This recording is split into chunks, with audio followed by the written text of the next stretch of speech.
Hey family, this is your brother Pacino talking to you. Just wanted to leave a message for you. It fell upon my heart uh, just to kind of talk to uh, our people about how we just need to let things go. Um, you know, with these days, the average person, we deal with so much. You're dealing with family, you're dealing with your job. Um, you're dealing trying to find out what is your purpose in life. Um, what are the reasons that you're going through the things that you're going through, and a lot of us tend to fall stagnant on a lot of issues that we have not resolved in the past. um, I'm included. you know uh, I work with youth. I work with young men and young women, teaching them particular strategies on how to cope with particular issues, and in academia as well, but I tend to do more on uh, working with people's our children's internal issues. And what you begin to realize when you work with the youth, not only do you deal with their issues, but you deal with some of the underlying issues that you have not yet resolved yourself. Uh, I would tell anybody who gets in that profession and working with the youth, you will tend to learn more about yourself by working with them.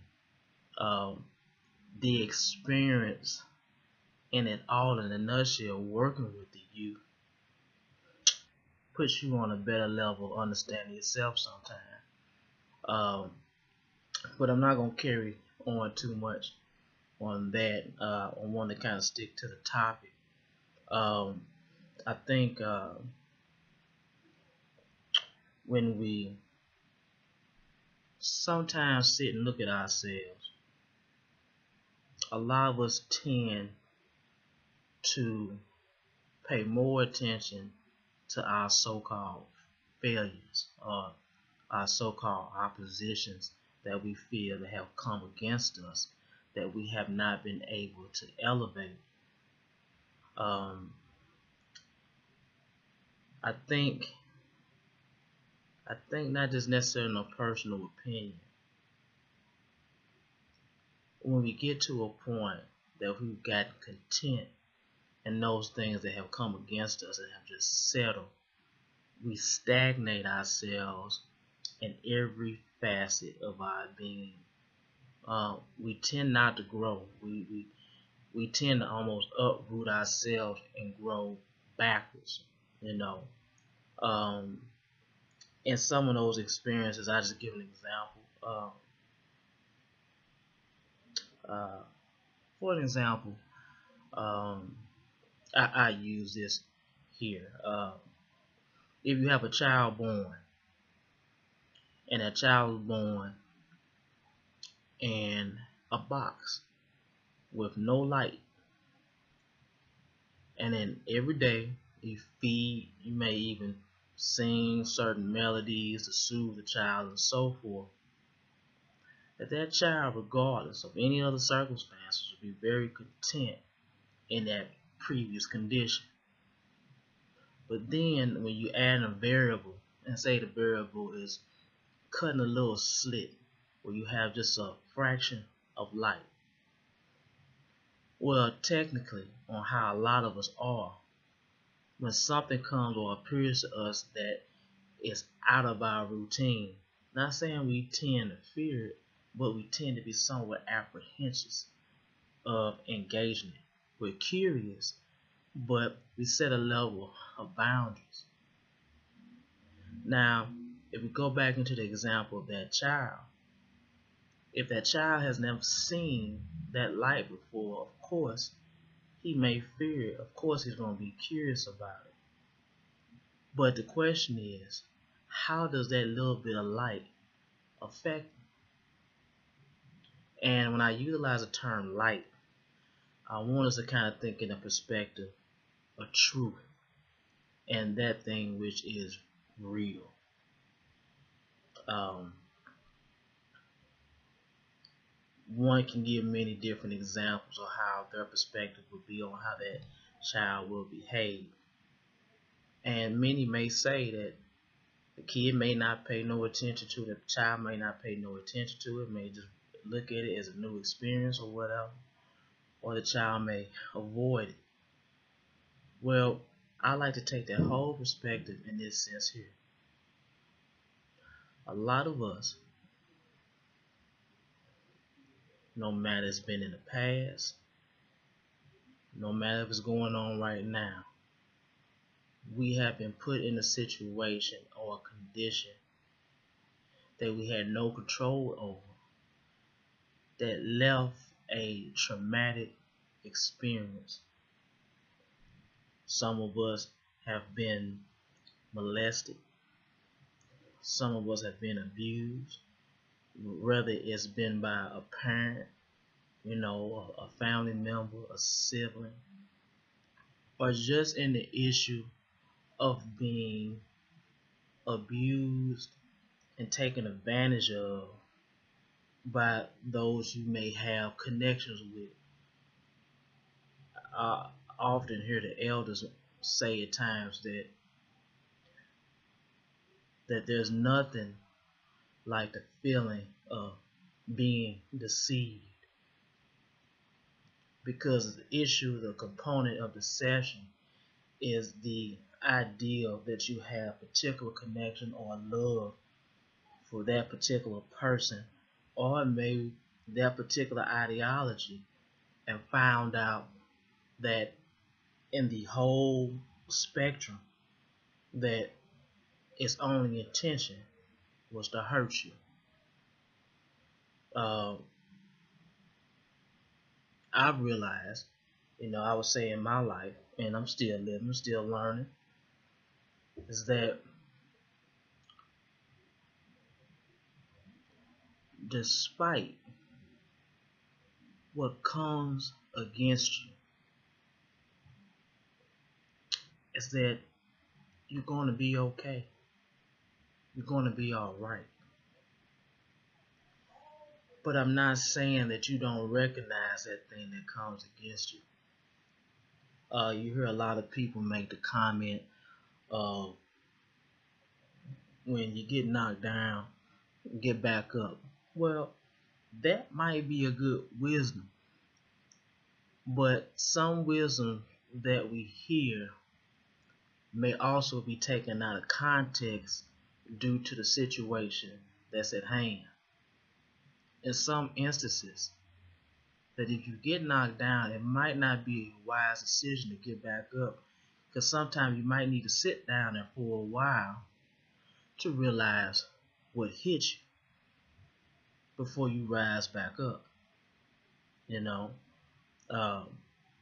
A lot of us fall suit to, once we get hit, we tend to build this particular mindset. I'm not going to let nothing conquer me. I'm going to get over this and so forth, and I'm going to keep on moving. Well, sometimes that you learn in this life that in order to keep on moving, sometimes you got to be still. Sometimes being still is the best strategy and the best way to elevate yourself and where you're trying to get to. I was speaking earlier. Again, I was let go. Sometimes I kind of go in and out and so forth, and I apologize, but my heart is in the right place. Yeah, but the path might be in and out. But overall, when I was speaking about letting go, what I really want to get to you is that in this life, no one can hold you but yourself. It's very easy. It's very accessible to blame others or to fall in that crutch of saying, I can't get here because of what he or she or my father, my mother, or whomever may have done to me. But one has to understand, despite whomever has come against you, who've tried to damage you, do not dictate the choices in which you make. Like the elders say, what's the point of holding on to what somebody done to you when they'll continue at this point probably living their lives and doing whatever while you just sitting back constantly reminiscing on what that individual has done. If you think about it, I take an example of if you have an army of ants or ants, they're going out, a little fleet of ants are going out to go get some food. No matter what interruption that comes against them, they continue to keep the objective. They keep the objective and they keep moving forward. But the purpose of this, even in the objective, has a solid purpose. Meaning, with us, no matter what has came against you, in whatever type of form, your objective should never fall short. Because the purpose in which your objective is based for surely outweighs anything that comes against you. And especially us believers of Yah, or what others, our Christian brothers may say, God, and of our Savior, Yeshua Hamashiach, or they may say Jesus Christ. There is nothing in this world that can come against us, for they are for us, and they have created the path, for it was purpose why we were brought here in the first place. And of course, we're going to come with a great copious amount or an abundant amount of irritators or agitators. Those things are to divert us from what we need to do and what we ought to do. But the purpose stays the same. A lot of times, a lot of us fail to realize the great lights that we all have. We are great burning candles of light and truth. And sometimes we have to understand that even a candle, no matter how brightly lit it is, if it is placed in an environment where the darkness itself is intense, we have to ask the question, how viable is that light? And when I say this is to this point here, what is one candle? What is one little splendor of light? What is its value? Or what is its significance in the darkness of that what surrounds it? The significance is, no matter how small the light is, it creates a way. It creates a way, no matter how small it is, to be seen. And a lot of us are like small candles, surrounded by the darkness of a lot of issues that have occurred and happened to us, or steady occurring with us. That's why it's so imperative that as a people, that our lights must come together, because even the scriptures say, we're supposed to keep each other encouraged and to stay, emphasize the word stay encouraged. So I'm not going to go any further. This is my first video. I was a little, pardon me, I was a little apprehensive in doing so. But the purpose was to talk to you all. I'm just letting you know that you're going to be alright. You just got to take one day at a time. Every day ain't going to be easy. But if he blesses you to see another second, another moment, that's just the assurance to let you know that the Holy Father said that you're going to be alright.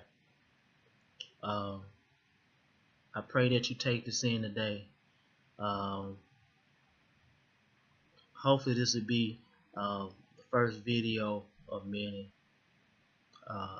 Many blessings to you and your families. I pray all blessings and covering and restoration to you and yours. Love from your brother Pacino. Later.